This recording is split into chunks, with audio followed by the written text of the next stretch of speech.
Do you remember when we met? Well, that's the day I knew you were my pet. I want to tell you, oh, how much I love you. Hey everybody, welcome to Amy Nolte Music. That song I just played, The Sea of Love, has a couple of secondary dominants in it. And how were you at recognizing those? How did you fare? Did you think about what key this song's in? Did you think about the kind of strange chords that happened in it and how they might have happened? Did you think about what they might have been called?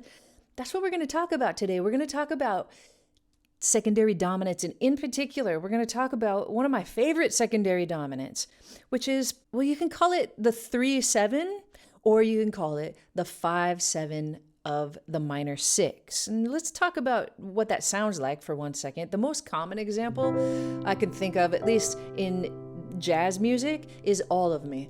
All of me. Why not take all of me? Immediately we go from the key of C to this chord of E7. And what it does to me, I don't know about you, is it raises my eyebrow. It intrigues me a bit.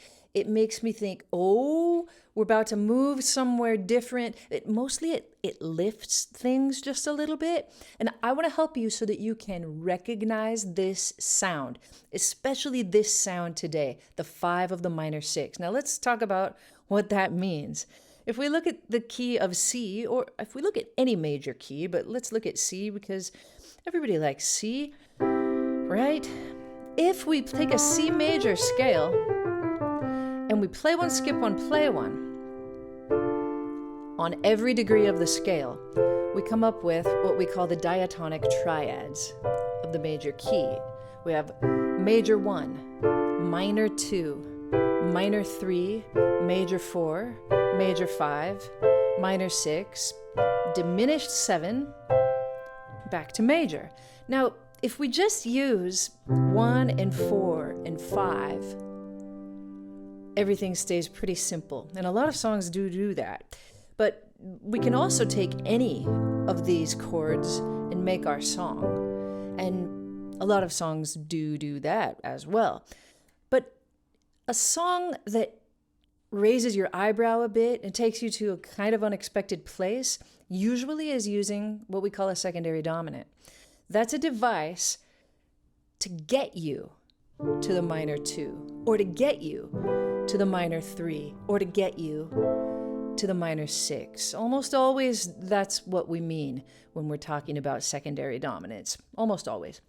And a chord that gets you to someplace else typically is the 5 of that place else. Ha! That was a bad way to say it. But if we want to go, for instance, to A minor, we can think to ourselves, what is the 5 of A minor? 1, 2, 3, 4, 5. And then we can play a dominant chord made up from that 5th degree of A minor. So it's E7. And it leads us very nicely to A minor, right? Now, what if the chord we'd like to get to is D minor? We ask ourselves, well, what's the 5th degree of D minor? We build a dominant 7th chord, and we feel how nicely it does lead us to D minor. Same thing if we'd like to be led to E minor. Now, A minor, D minor, E minor, they're all diatonic triads. But here we go again. How are we going to get to E minor? Most common way is going to be through the 5th degree of E minor. There it is, and we build a dominant 7th chord. B7 leads us to E minor.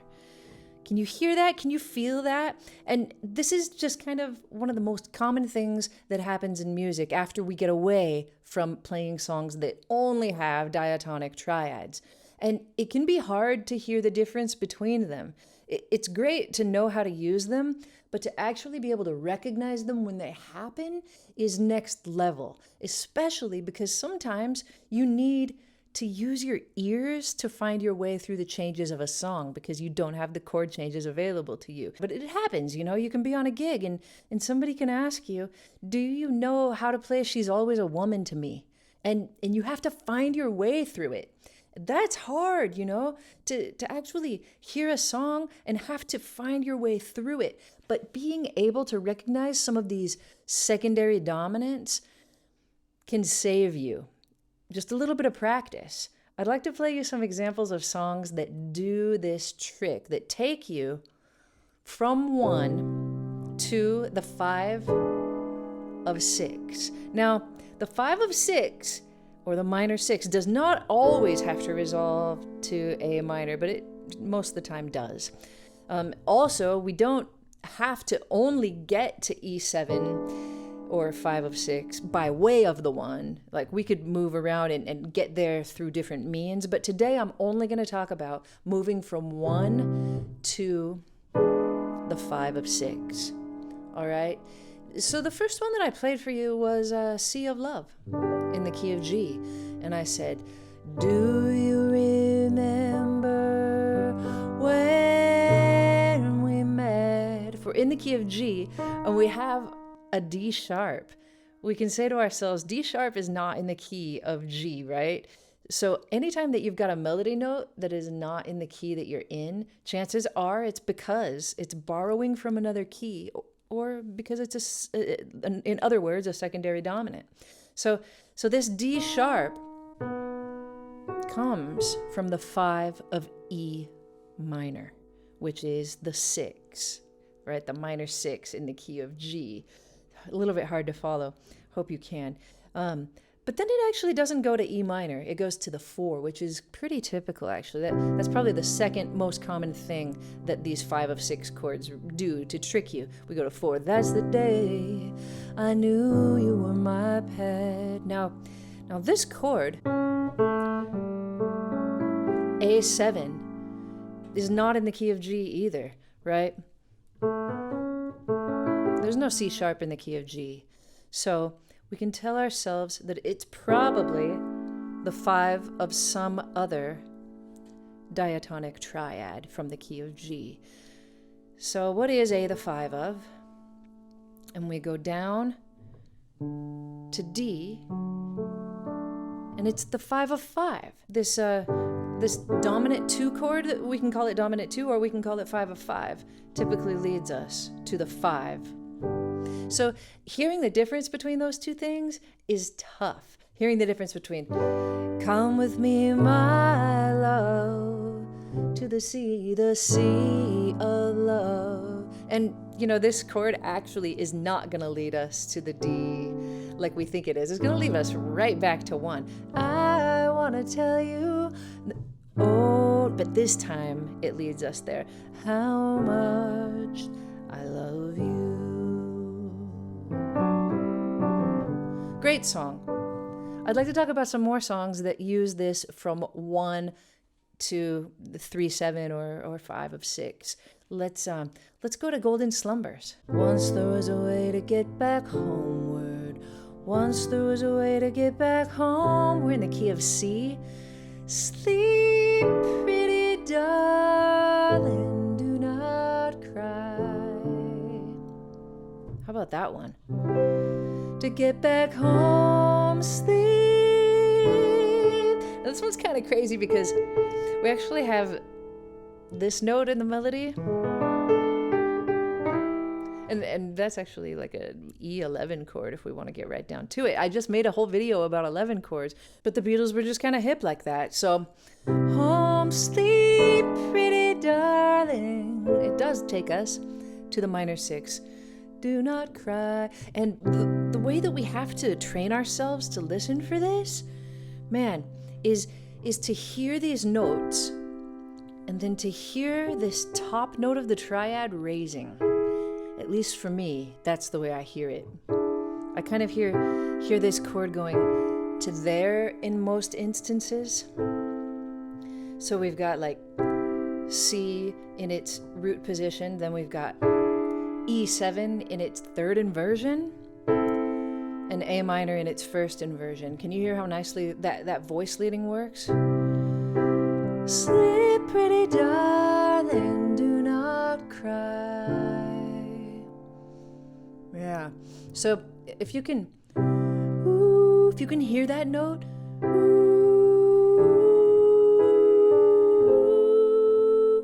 if you can hear that kind of movement, just a chromatic, making your way up a couple of steps, chances are this is going to be your 5 of 6 chord. Let's talk about another one. Let's see if that happens in Georgia. Georgia, Georgia. How about that one?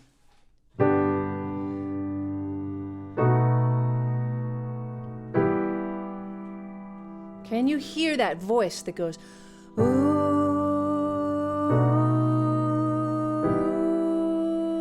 even though I kind of played it with this motion. Ooh.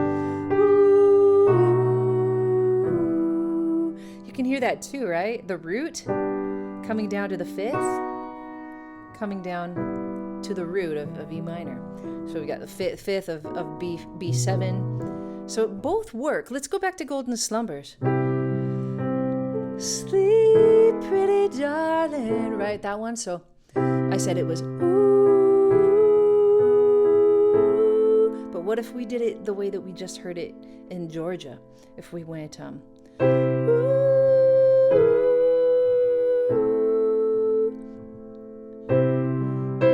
sleep, pretty darling. We can hear that one too. It just depends where I voice it on the piano, right? How about here? Could you hear it that time? Try to find the 5th of C. Ooh, there it is. Now make yourself raise it. Ooh, and again. Now let's go back to the key of G. We've got Georgia, Georgia, right? Make yourself hear the 5th of the G chord. Hear the 1, the 3, the 5, there it is. Now we're going to raise it, all right? Georgia, Georgia, and raise it one more time.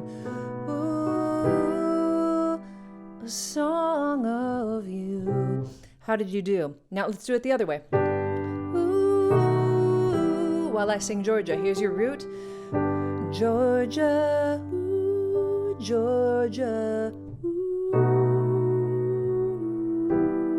And let's do another song because it's good. It's good for our ears to do it, and it's good to discover these leading tones and the ways that we hear them. So let's try You've Got a Friend in Me.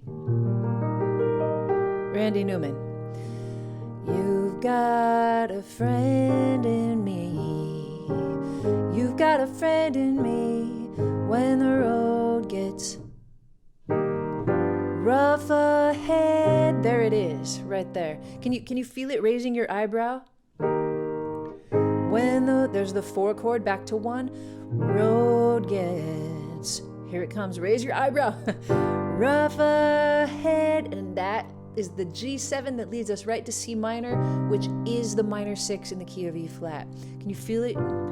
Okay, now let's discuss how you hear it.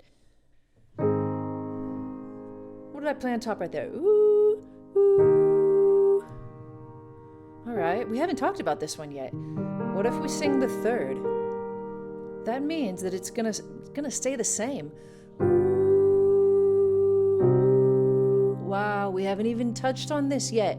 If we sing the 3rd, then we go to this G7 chord, it becomes the 1. And then we go to the minor 6 or the C minor, it becomes the 5. Now, this is one of the reasons that this progression works. Common tones, voice leading. So far we've kind of discussed the voice leading of the other 2 voices, but we haven't discussed the common tone. So you can ask yourself these 3 things. One is there a common tone if I start on the 3rd? Ooh. Let's try it with Georgia. There's your 3rd, Georgia, Georgia. Ooh, there's your common tone, right? Now let's try it on Golden Slumbers. Ooh, right, there's the 3rd of C major, sleep. But we're gonna stay on it. Ooh, Ooh.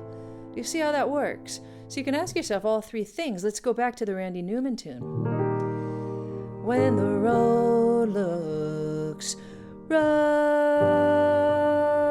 ahead. All right, let's do the first one that we talked about. What was it? It was the raising, right? So we have to sing the fifth to do this raising test. Right, just half step, and we're to the root of the place that we were aiming at, which is really nice. All right, let's sing that while I play.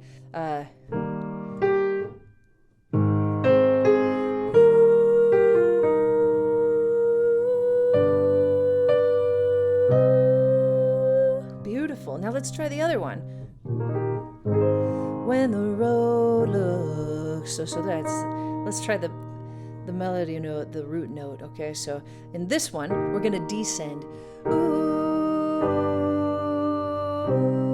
that's kind of the melody to this song. When the road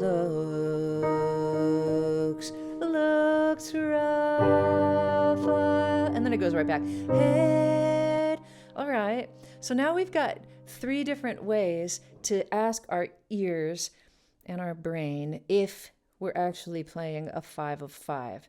Let's think of another one. We've got another one that I have is Santeria by the Sublime band, Sublime. I don't practice Santeria. I ain't got no crystal ball. All right, how about that one? What's coming next? If we've done C7 and we're in the key of A flat, that's the eyebrow raising chord, the lifting chord. It takes us to F minor. That is the diatonic triad built on the 6th degree of A flat. All right, so back to it.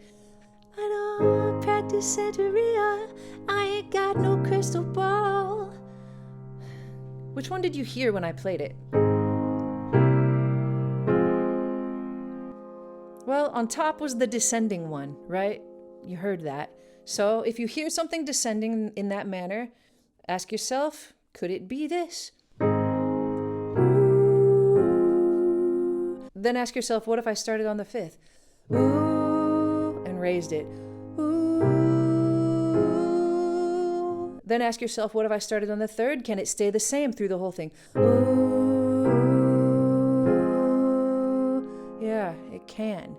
Are you starting to get the feel for it? Now, just to throw you off, I'm going to play you a song that may do this and it may not. All right, the song I'm going to play is Waltzing Matilda. It's kind of the end of Waltzing Matilda.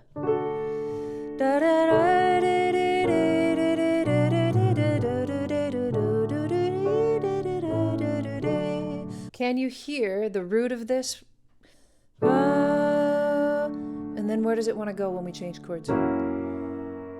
Oh, the descending one checks out, doesn't it? What if we do the 3rd?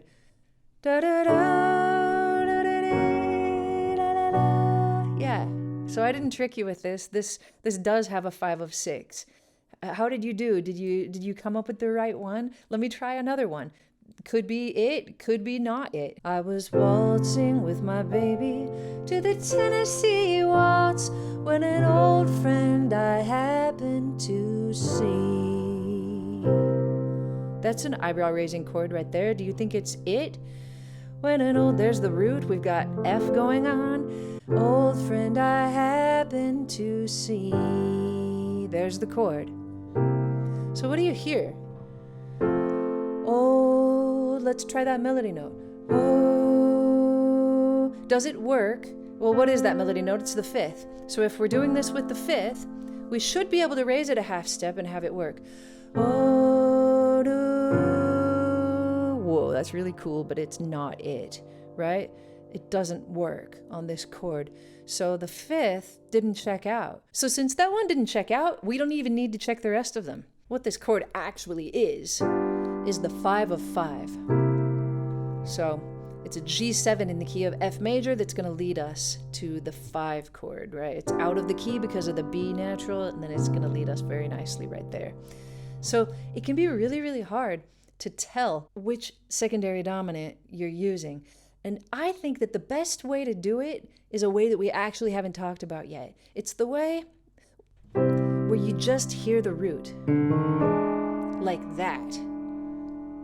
Ooh, what about like, once I lived the life of a millionaire. Can you hear how that raised? There's a Nobody Knows You When You're Down and Out is a pretty good example of this, but it actually takes you to A7, which ends up being the 5 of 2, which ends up being the 5 of 5. Oh my gosh, that's a little bit crazy, but we heard this root movement. We can also hear it in Georgia. Georgia, Georgia, right? We can also hear it in Santeria. I don't practice Santeria, I ain't got no crystal ball. What if we take the A train? Listen to it. You must take the A train. Could you hear the root movement? You must take the A train. What do you think about that one? Do you think that is what we're talking about, or is it something different? Could you hear the amount of movement that my left hand did? You must take the A train. It only moves up a step. So it didn't have that. It didn't raise you as much, right? It did raise you. But it's not the same kind of sound as this 5 of 6 chord that we're talking about. So Take the A Train is another example of 5 of 5. Let's try this one. Someday my prince will come. Listen to the root. Someday. Can you hear the amount of movement that there is between this and this? And ask yourself if it's that little slide I was just talking about. And it is. In this song, we start with a major 1 and we move right to that 5 of 6. It doesn't go there. It goes to 4, which is the next commonest thing, right? Let's do another fun one and let's just listen to the recording of it. I'll Come Running Back to You by Sam Cooke. Folks say that you found someone new. Can you hear if it comes up the amount that we need, which is a major 3rd?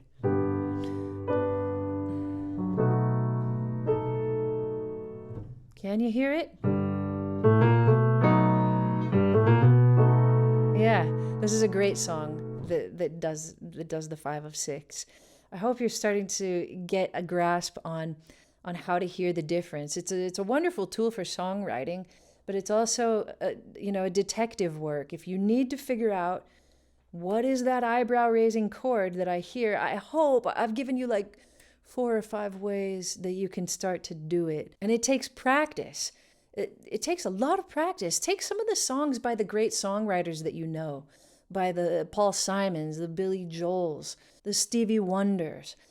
See if the cool songs that you like are using this kind of a movement out of the key, and see if your ears can detect it now that we've talked about it a little bit.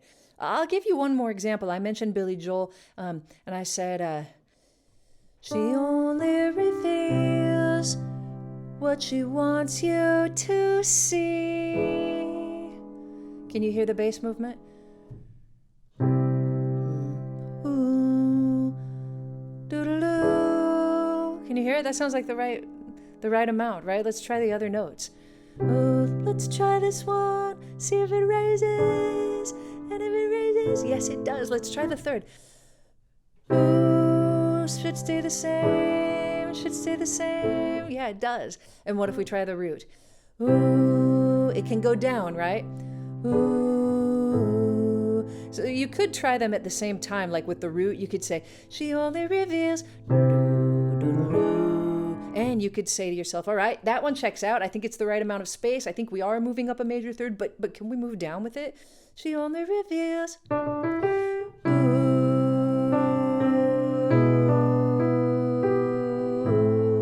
And it checks out. Aren't these beautiful songs?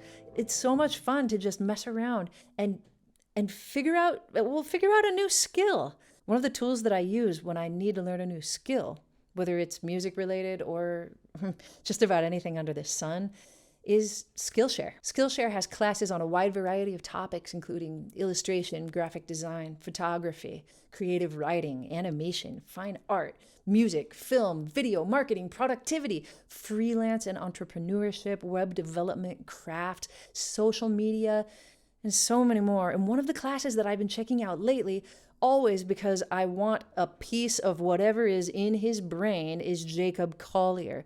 He's got a whole class about how to find your sound. It's a beautifully produced class, and I've gotten a lot out of it. If you want to unlock your creativity and learn something new, then Skillshare is giving you 1 free month of a free trial when you use the link in the description of this video. The first 1,000 people to use the link will get a 1-month free trial of Skillshare. And I think you're going to have a lot of fun with it, especially with this Jacob Collier class. Don't sleep on it. All right, everybody, thank you so much for watching, and I'll see you next time on Amy Nolte Music.